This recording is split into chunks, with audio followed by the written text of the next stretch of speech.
Welcome to Don't Die Before You're Dead. I am your host, Mary McCartney, and this is where we talk about all things related to living the life we are meant to live. Many of us get trapped. Many of us feel that we don't have choices. However, we are the accumulation of the choices that we've made in our life. And basically, we're looking at the idea of saying, what choices are you going to make that are going to allow you to reach for a full life, that you don't have the regrets when you are sitting there in your rocking chair on the porch or wherever you happen to be? And my guest today knows what it's all about in terms of reaching for your dream. Now, mind you, she had some extenuating circumstances, but I think most of us do. I mean, we're motivated by different things, and I think my guest would agree. So today I'd like to welcome Mara Aalipour to my show, as she has a phenomenal story that had to motivate her into changing her life. So welcome, Mara. I won't say anything more because I think that's your job. And I really appreciate you coming and sharing with my listeners today. So welcome. Hi, Mary, and I'm so excited here. Thank you for having me. I'm so excited to be here with you and both with your audience.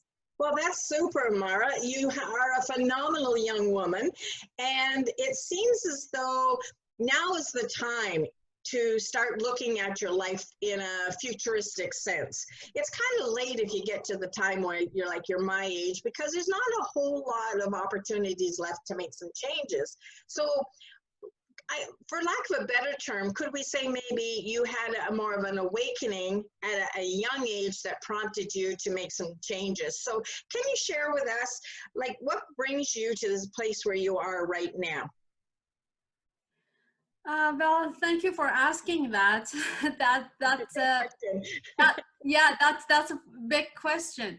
Well, I was diagnosed with a self-immune condition, which was super painful, and it was all in my joints. I had swollen joints when I was in my 30s. I had a toddler at that time, and I was working long hours, super hard, very much under stress.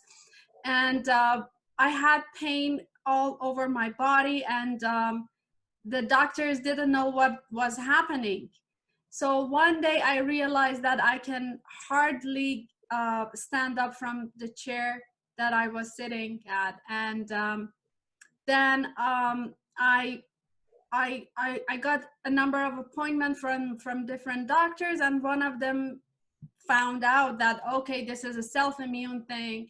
And I started my medication. So life was not easy at that time. I couldn't take care of myself, forget about my toddler. So one thing I realized that was nobody knew where this condition is coming from. We didn't have it in our family. I was the only one, and nobody could tell me what was really wrong, that I was in that big pain. But one thing that I found out about self-immune disease, that it is coming from a lot of stress, long term stress, and also self-destruction or self-criticizing. And now you were experiencing that in your position, like you had a history of carrying a fair amount of stress. And of course, who doesn't have a lot of stress when you're dealing with a toddler to look after, but also the fact that, you had a stressful job as well. Now, if I understand correctly, and I remember correctly, you were not living in Canada at the time, were you? No, I was living back home in Iran. And yes, I agree with what you said. And also on top of that, I would like to add that I was super serious in life. I was not taking life easy. I was not happy. I was criticizing myself all the time and beating myself up for so many things that was not happening the way I wanted to. Now I look at it as a wake-up call. Mm-hmm. So I realized that something is fundamentally wrong in my head, and this is something that I should fix, because my condition was not only in my joints. The joints were just a symptom of what was happening in my head and how I was looking at life and how I was carrying myself. So I decided, alongside with taking the medication, I decided to go for counseling sessions. And I take that very seriously. Started reading self-development books, a little bit of psychology books, working on myself and on my mindset. And slowly things started to happen. Medication was working, and it took me 8 years, but fortunately now I'm healthy and I don't have to take any medication. That's excellent, Mara. Now, what led you to the personal development route? You know, many people know that there are a lot of self-help books. I do a whole session in some of my workshops about, you know, we don't have support personally face to face, but there are all kinds of allies, is what I like to call them, in the libraries, in that personal development section. What was your key motivating factor in taking that route? Was that part of seeking the counseling and then going the one step further? Definitely counseling was super important, but I think that was not the only thing. It is also coming from the way that I look at life. I think we are here for a reason. We are here to learn, to grow, and make this world a better place. Mm-hmm. And it doesn't happen if we don't grow ourselves. True. So it starts with us. Mm-hmm. If I am not taking care of myself, if I'm not growing, I wouldn't be able to impact others positively. So that was also a motive for me to learn and to grow, because I think if I get stagnant in life, then there's no life. Mm-hmm. Now, is that no life for you personally? Some women, I think, it seems to be the stereotype that it's the women who give everything of themselves for others. But like you're saying, if we're not growing and we're not looking after our own development, then we become stagnant. And what can we give others? So you took the, lack of a better term, a very progressive approach to care for yourself in order to care for others. Yes, that's how I see life. Mm-hmm. I believe being stagnant is being not thankful enough to the universe or to God, whatever you want to call it. Being stagnant is ignoring the gift that we have been given. Mm-hmm. That's my point of view. Well, I very much agree. That is one of the reasons why I wanted to hear that from you, because some people can settle into a life that has been orchestrated or designed for them and fail to break free of that when they realize that that's not what they feel their purpose is. You were in a situation where that might have occurred to you, that you had a lot of preparations. That's not the right word. You had a lot of expectations of what your life was going to be until you recognized that that really wasn't your purpose. Is that true? Yes, it is true. And I like that you mentioned orchestrated life. That was also me at some point of time, because I was born in a family, in an entrepreneur family. We had our own family business, and the expectation was that I should work in that business. And there was nothing wrong with the business. It was a chemical, and we were in chemicals, producing chemical, and it was ethical, everything was fine, business was doing fine. And at some point of time, I was thinking that I should do this, and I was thinking that I love to do this, but that was not aligned with who I was and who I am today, and I didn't know that. Mm-hmm. So I am brought up in an environment, in a culture that you should be respectful for the elderly, which is a good thing, but to the extreme point, sacrificing what you really want, what your passion is.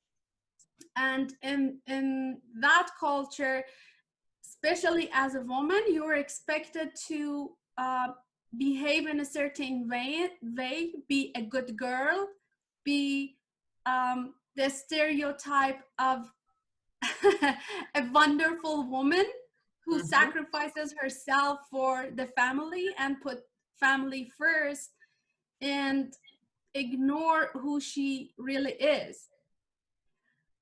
Although my family was not promoting this kind of culture, but it was very much woven into the whole social interactions, the stories that was in the culture. And it was something, I can say it was in our blood. Yeah. To follow that path. And I believe when I was diagnosed with the self-immune condition, it was a wake-up call to look at everything from a different perspective. Do I really love what I do in this company? Is it really aligned with who I am? Should I follow the family path? Or I'm totally a different person and I should do something else. Probably this industry is not good for me. Probably I should do something totally different. And I'm telling you, it was not easy to start from scratch after years of experience in chemical industry, being a chemical engineer, studying hard for that, working 17 years in chemical industry. When I immigrated to Canada, I decided to start all over again. Let me just stop you for a minute there, Mara. Sure.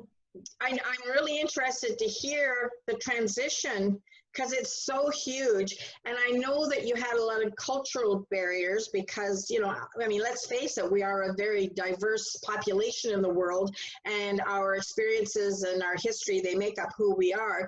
But I think there would probably be a number of listeners who experience the family pull and the responsibility and it's, you know, the magnetism and what kind of keeps you stable in that position. How did your family react? I mean, obviously, you know, you had health issues that were screaming at you. You know, no one in your family would want to see you totally stressed out to the point of being in such pain.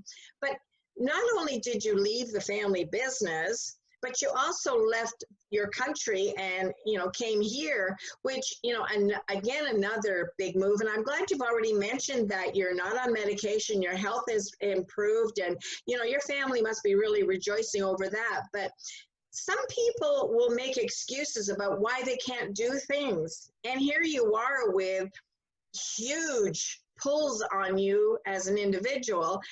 What was that like, trying to maneuver through that transitional period? Well, that's a great question. I believe the hardest part in making a change is the decision and the commitment, especially at the early stages. So my brother came to Canada 15 years earlier before I come. And because of my education with a Canadian university, I have an MBA with a Canadian university, I was able to come to Canada a lot earlier. But I was thinking that I want to make a difference in my home country. Mm-hmm. I want to be free in my own country. And I have never been a political person, and I'm not right now. But I wanted to make a difference back home in Iran. But it took me a few years, I can say like 15 years after my brother, to realize that probably I'm not able to make the impact that I want to do because of so many reasons, because of the political situation of the country, or even the dominant culture. So I decided to look within and make myself a better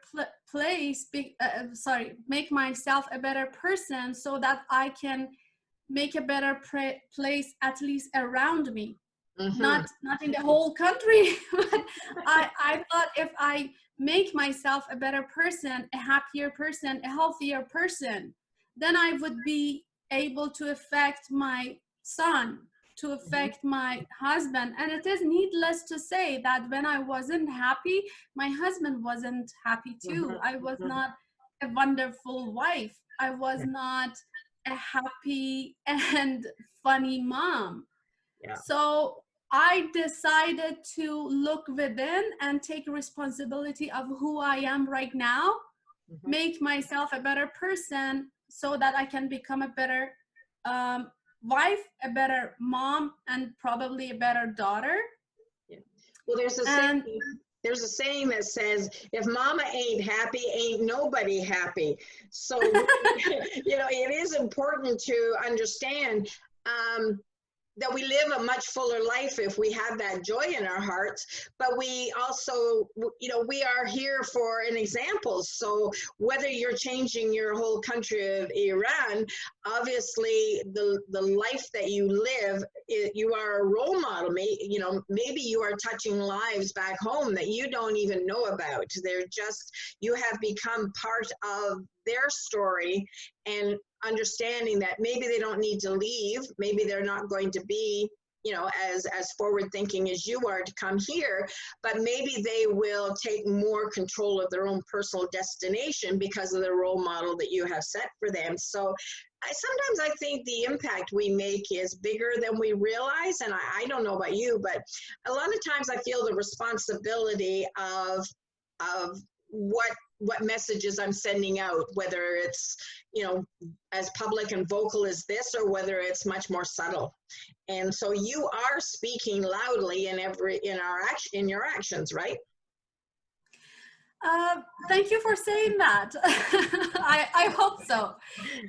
But Mary, getting back to your question about how my family was reacting to that decision, it was not easy, because I was very much bond emotionally with my father, and I was feeling this responsibility. I had this weight on my shoulder that I should help him in the company, because he has done everything for us. And my brother was in Canada. He was obviously out of the company, and I was feeling this weight that I should be the one who run the company alongside with him. So I had to overcome a lot of emotional stuff and decide whether I want to make a big change, face the change, embrace the change, and overcome all the challenges, or I want to stay in the current situation that is not what I want. So it was not an easy decision, and of course it was a lot of pressure on my family, and on my father especially, and my mom, especially my also my husband's family. They had their own problems. My husband is their only son, and my my son is their only grandson.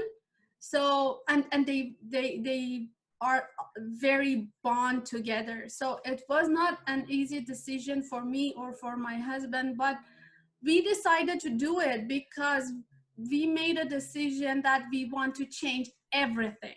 Mm-hmm. Our job, the country that we are living, the people that we are working with, the community, everything.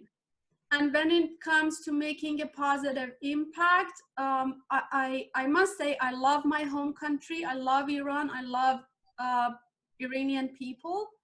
And at the same time, I think making a positive impact, it is not limited to a certain place or certain ethnic or certain group of people. We are all human. And if I can impact someone's life, that's awesome. That's the purpose of life. It doesn't matter if she or he is Iranian or from another country or from another ethnic background. It doesn't matter. We are all human. And if I can be more impactful here, why not? It is my responsibility to do that.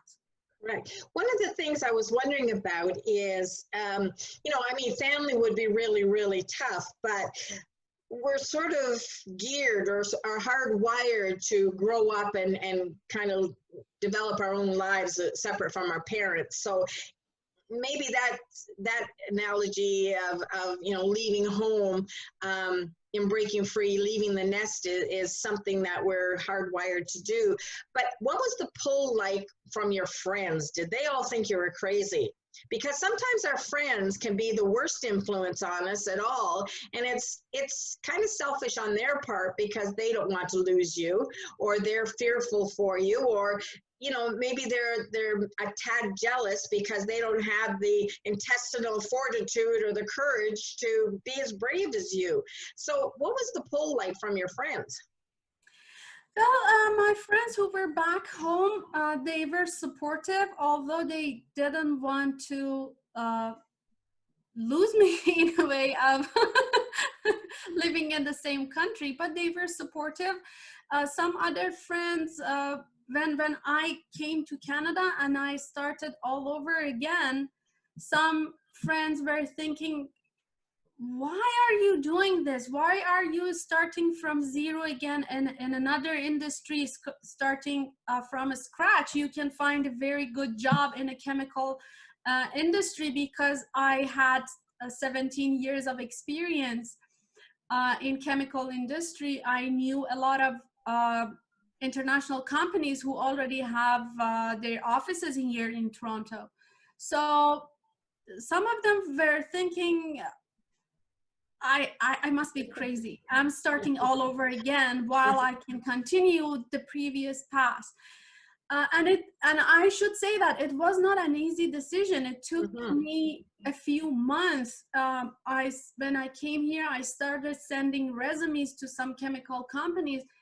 And I was thinking to myself, if they call me and they tell me come for an interview and then they say, okay, you're hired, what would I feel? And I realized that this is not something what I want. I don't want to go back in chemical industry. Nothing wrong with that industry. It's amazing. A lot of things that we use on a daily basis coming from chemists and chemical industry. But that was not for me. Right. So I decided, okay, I'm here in Canada, starting all over again. Why should I continue the previous path? Why shouldn't I find what I like? And the problem was that I didn't know what I like. Oh, that's a big question for a lot of people. Yes. And that keeps them rooted in their fear, if you will, because they're afraid of jumping into something that they don't like and leaving something they did like. So it's a big decision. You had some time to work through that. And how did you manage to figure out what it was that you wanted to do? Well, that's a great question. I believe in growth, as I told you earlier. So I was putting myself in a growth environment. I was going to different meetups, meeting different people, going to networking events, going to paid events, to meet different people, to hear different things. So like I can say 3 times per week I was at different events, just hearing so many things, learning about how people look at the world, what they do, what are the options. And it took me some time to realize that I'm very much into coaching and training and teaching. So it took me some time to understand that. And sometimes I was thinking to myself, oh my God, it's been like 3 years in Canada. I haven't started anything really seriously. I was working, of course, like 10 hours per day, but still I was thinking that I am not in a right path. And sometimes we have the tendency to beat ourselves. So I was beating myself. I'm wasting time. What the heck? I'm 40 years old. What is happening here? When should I learn what to do? And then I would calm myself down. Okay, So you're gonna find out. Sometimes it's not the friends that give us the hardest time, is it? It's true. Sometimes we are our worst enemy, and I was super good at it at some point of time. I think that makes you a member of a big club. That's what we excel at, and it keeps us from reaching out. But how wonderful that you were willing to learn, to go out and have those conversations and take the time to discover. You know, some people are afraid to get out there and to meet and mingle with other people. Did you find that difficult? Honestly, yes. It was difficult because of so many reasons. Mm-hmm. Well, most of us have fear of rejection. Yes. And that's a big fear. For me, obviously, fear of rejection was there. On top of that, English is not my first language. So I had to make sure that I don't make a fool of myself. Or I was not very familiar with the Canadian culture, how people mingle here. Mm-hmm. So it was a learning curve, but I was willing to pay the price. I made a lot of mistakes. I have said so many silly things, and I still do, I'm sure. Don't we all? Don't we all? I mean, you think maybe language is a not an excuse, but a reason why it gets more complicated. But I've heard a lot of ridiculously silly things being said by people who are born and raised in the culture that they're in, and still, which it makes, like you said, makes us human, that, you know, you persevered. And so that's a great quality to have, is the fact that you're able to say, okay, maybe I'm not perfect, and you forgave yourself and moved on and realized it's all learning opportunities, right? And so what are you showing your son other than, you know, life can be difficult, but you do it anyway?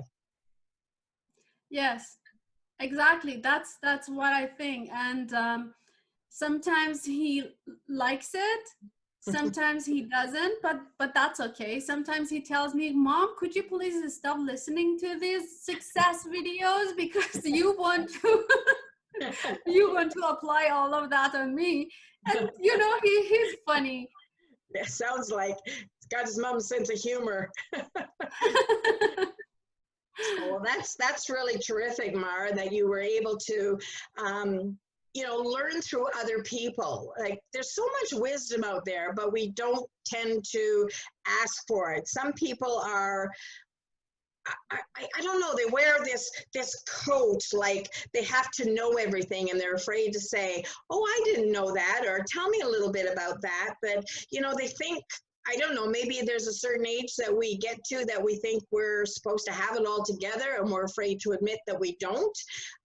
You took a great big step, but for people who are day by day, not really changing anything as drastically as you did, but just to realize that they aren't happy and have no idea what to do about it. You had some extra motivations, that's for sure, but living a happy life should be the number one motivation that kind of kicks our butt and makes us look at other options. What would you say to people? You've talked about wanting to go in, you know, you are a coach. So what would you say to somebody who's, you know, approaching 50 and saying, you know, I just don't feel that I'm happy in life and I don't know what to do with myself? What kind of tips would you give them, although they haven't had the kind of experiences you've had? Well, that's a great question. Before I answer that, I would like to tap into a little bit about how our mind works.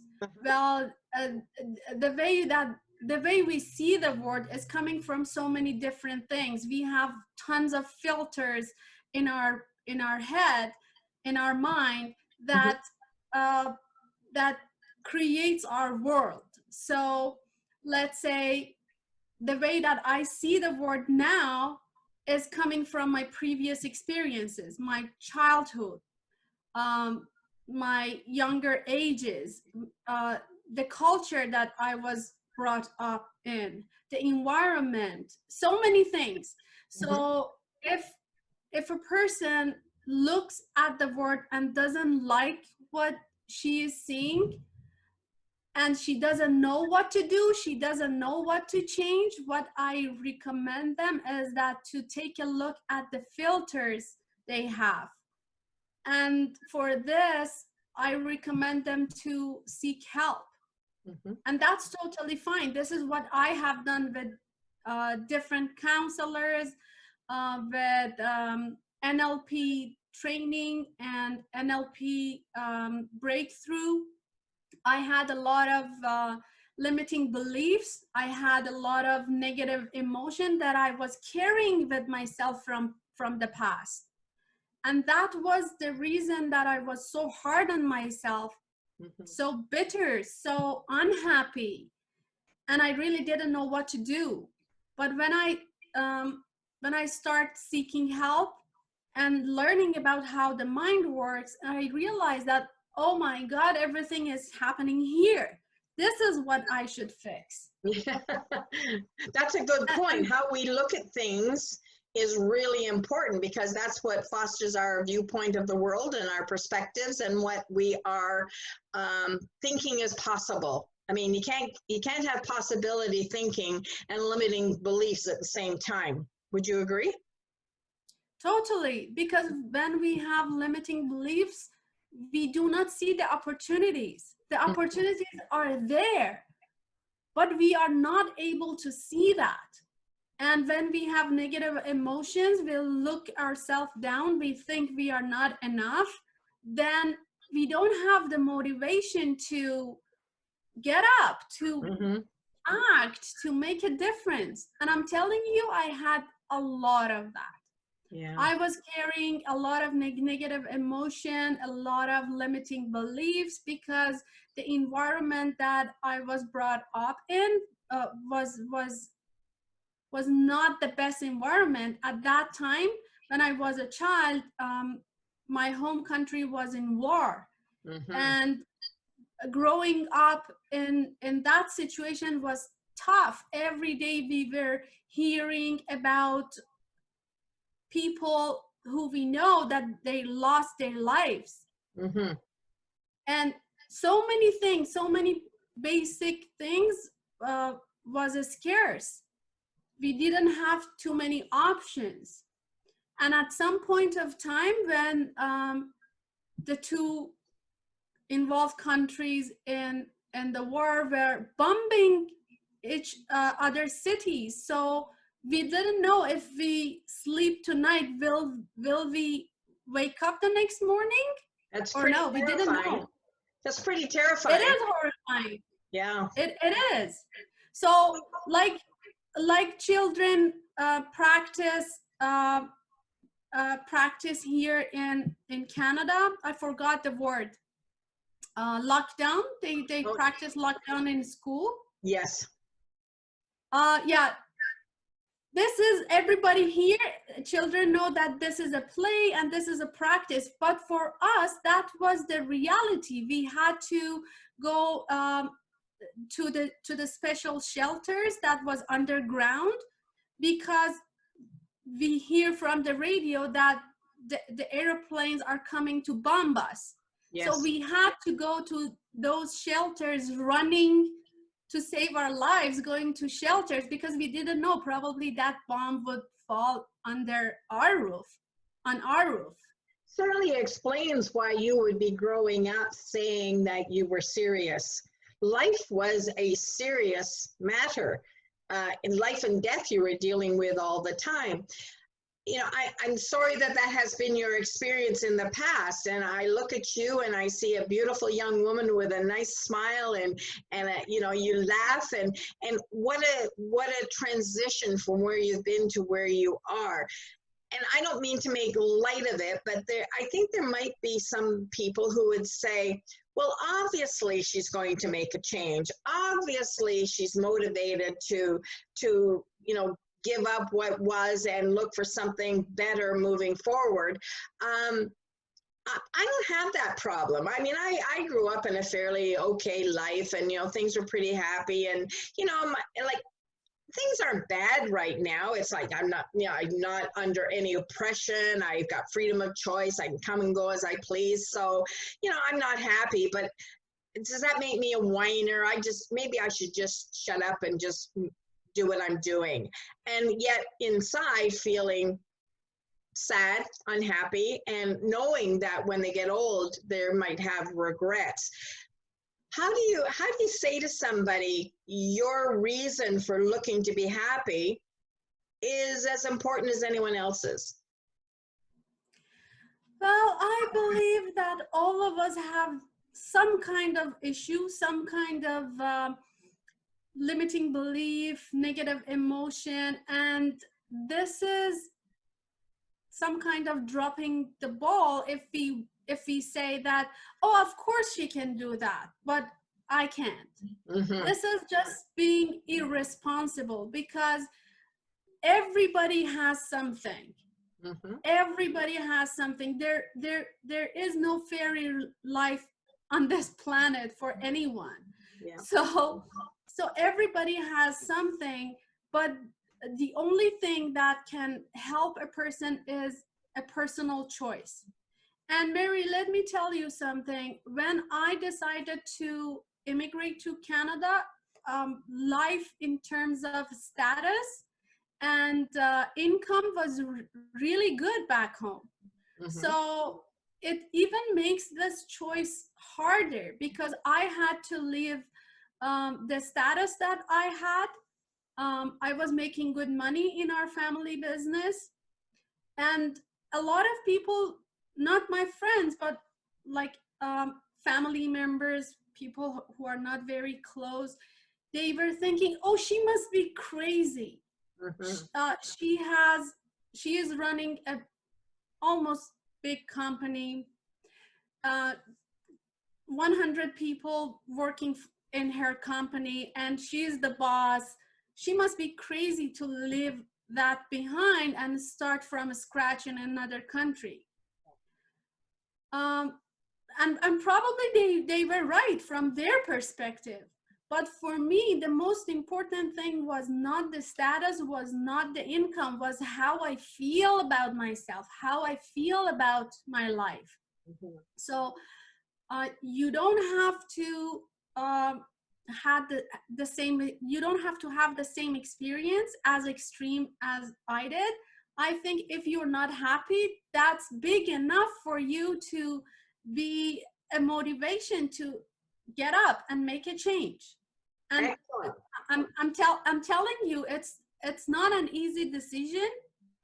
Along the way, you might think, okay, now what? What should I do? What makes me happy? I even don't know that. Yeah. And I was in that situation at some point of time. But I realized that if I want to keep myself motivated, I should celebrate my small wins. I should validate my small wins. It doesn't matter if I'm not making a whole lot of money at this moment, but I am doing what I love. I am getting closer to my dream life every day. So every day I started practicing tapping on my shoulder. Good girl, you did a good job. Oh, excellent. So, Mara, we're just about out of time. It's amazing how fast it goes when we have a great conversation going. But tell us about your business that you started from scratch. You took time, you developed, you researched, you really spoke to your inner being to find out what your purpose was that would make you happy. What are you doing today? Tell our listeners and our viewers the kinds of things that you do and what you're all about as far as running your business now. Do share with us what that's all about. For sure, I'll be happy to. Back home, my husband had an advertising agency. So when we came to Canada, he decided that he wants to do the same thing and he doesn't want to work for someone else. So, and it was tough as a new immigrant. You don't know so many people, right? And you don't know the culture. It is not easy to get clients, but we decided to do it together. So I joined him, and he is an excellent photographer and graphic designer. He also does video production. So we started working together, and along the way, I realized that I love teaching and coaching people and making a difference in their business. So I decided to be a brand coach. I did my designation in coaching, of course, and I know about marketing because in chemical industry, I was in sales and marketing for 9 years. So I decided to combine the experience in marketing with coaching and branding and what my husband does, and have a branding agency. So today, our company, Smart Shot, is a branding agency, and what we do, we help small to medium-sized business owners with their brand strategy, knowing who they should target, who is their competitor, having the right brand message, and then we help them with graphic design, professional photography, and video production. So your coaching is very much wrapped up into a business element as well as, do you do life coaching? No, actually, I don't do life coaching. I do brand coaching. I help entrepreneurs to take their business to the next level, because it is super fulfilling for me to see that someone can make more money because of the services that I have provided, and they can provide for their family. Right. So it's really fulfilling for me.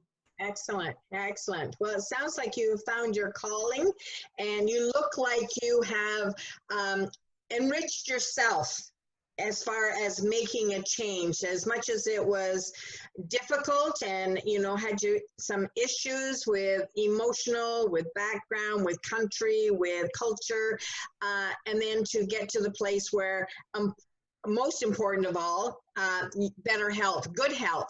And so, Mara, thank you so much for sharing all of that with me today.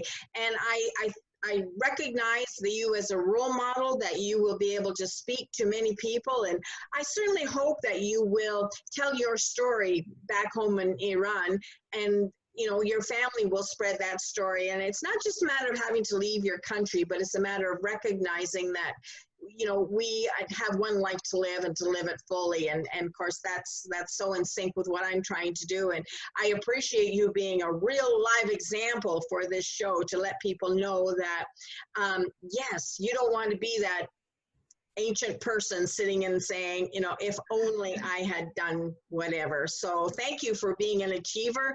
Thank you for doing all of that and sharing it with me today. So Mara Aalipour, thank you so much. I wish all the success for you going forward, for you and your husband and your son. And again, thank you so much for being here today. So again, I would just like to thank our listeners and viewers today. I'm Mary McCartney. This is your host. I am your host of Don't Die Before You're Dead. And dare to live the life you were meant to live, because it's yours to do. Thank you for joining us.